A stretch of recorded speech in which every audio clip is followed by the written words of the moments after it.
শুরুটা বেশ ভালোই হয়েছিল ভারতের জন্য, কিন্তু এরপরেই ঘুরে দাঁড়ায় পাকিস্তান। শেষ অবধি 119 রানে অল আউট হয়ে গেছে ভারত। গুরুত্বপূর্ণ ম্যাচে পাকিস্তানের সামনে এখন জয়ের সুযোগ রয়েছে বেশ ভালোভাবেই, যদিও পাকিস্তানের বোলার মোহাম্মদ আমির মনে করছেন না তেমন। নিউ ইয়র্কের পিচে ব্যাটারদের জন্য রান করা বেশ কঠিন, সেটিকে মাথায় রেখে আমির বলেছেন ভালো ব্যাট করতে হবে তাদেরও। ম্যাচের মাঝবিরতিতে তিনি বলেন, বোলিং ইউনিট হিসেবে আমরা ভালো করেছি, কিন্তু আমার মনে হয় এটা যথেষ্ট ভালো রান এই উইকেটে, আমাদের ভালো ব্যাটিং করতে হবে। বল হাতে দারুণ করেছেন আমির। 4 ওভারে স্রেফ 23 রান নিয়ে 2 উইকেট। টানা 2 বলে ফিরেছেন সেট হওয়া ঋষভ পান্ত ও রবীন্দ্র জাদেজাকে।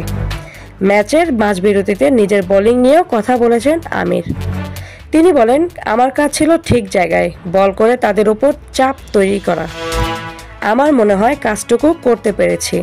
আমাদের ভালোভাবে ও মাথা খাটিয়ে ব্যাট করতে হবে। এখানকার সবগুলো ম্যাচ কঠিন ও লো স্কোরিং ছিল। আমাদের ভালো শুরু ও শেষ করতে হবে। সাবিনা আখি, সিএচএন বাংলা।